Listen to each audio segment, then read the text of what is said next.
The Castle Larochette.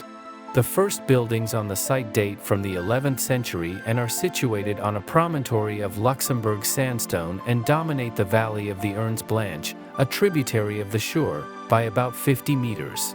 A fire in 1565 reduced all the buildings on the site to ruins. The house in Créhange is the only one to have been restored in a more consistent manner during the 1980s. Unfortunately, the castle is closed to visitors in winter due to renovation work. But I asked the worker to allow me to do a little filming. The castle overlooks the picturesque village of Larochette, giving it a very special character. High on a promontory of Luxembourg sandstone, the ruins of Larochette Castle dominate the valley of the White Ernz, a confluence of the river Sûre. The main castle, built of sandstone, is surrounded by a wall, mostly destroyed today. A deep ditch, partly of natural origin, cuts the castle in two. At the far end of the promontory, the ruins of several seigneurial mansions witness the quality of the architecture of this castle. Since its acquisition by the Luxembourg state in 1979, this historical part of Larochette has seen numerous restorations and valuations. Photogrammatical pictures taken at the purchase of the castle were completed by archaeological studies still continuing. The lords of Larochette are first mentioned at the end of the 12th century, among others as banner carrier for the House of Luxembourg.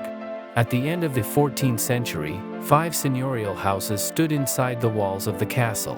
The Hamburg mansion was constructed around 1350 as the brothers Frederick and Conrad, lords of Hamburg, married the sisters Irmgard and Mathilde of Larochette. The Créhange house was built around 1385.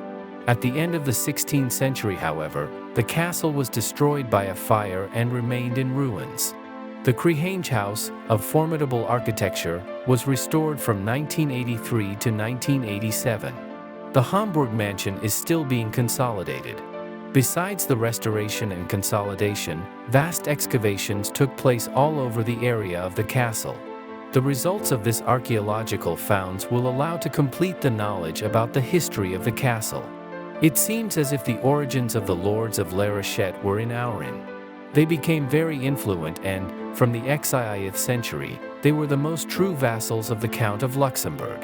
The German Emperor Wenceslas even allowed the lords of Fels to have their own money in 1402. I am very sorry that it was not possible to make a detailed video about the castle. I'll come here again in the spring or summer when the work is finished and I'll shoot a detailed video about Larochette Castle. Therefore, I invite you to subscribe to my channel so as not to miss new videos about Larochette Castle.